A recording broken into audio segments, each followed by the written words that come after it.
Ya, si menteri renangan ni. Nah, ni buka mah. Ah, becek mah. Luang je tu. Ya, Tinggi bak drum. nampak si Pau lama lagi. Lanjut. Lanjut. Lampu. Lagi malam ni ambil. Oh. Lampu you. Kamu di rumah. Pulang. Ulang langkah. Tendangan kera, dia pakai tendangan ti. Untuk pari, kasihan ulang. Kalau pulang dia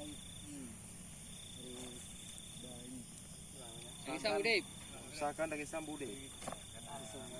ambil kan pukulan Anak ti serang bak muka. pukulan bebas kita harus lagi lawan. Kamu pukul nggak mau nendang. Sampai Ada jam. Nya.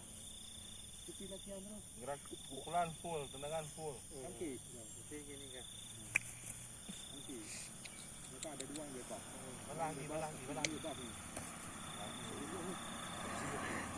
Berang betul kenapa? Banyak kau dah nak. Bukan kaki lagi tu harus.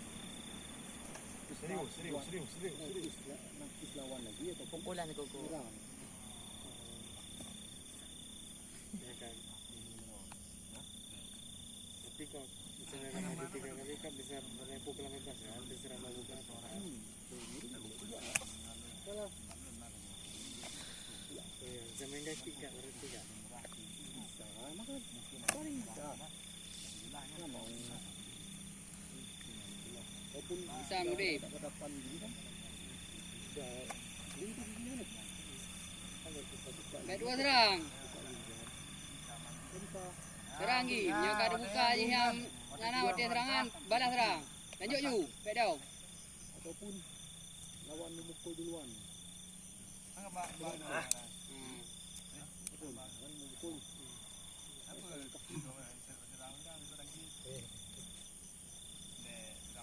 Dia enggak harus nangkis juga. Kalau bisa ngelak. Berarti bisa ngelak kan, boleh ngelak lagi enggak? Boleh. Satu. Tendangan kera apa? Anak dipakai lagi. Tendangan dah bosok.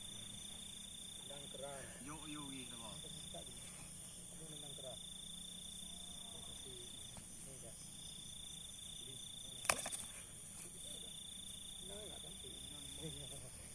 Usahakan tangisan Budi.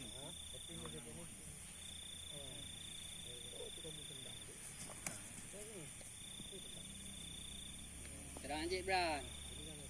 Dia wakak lah.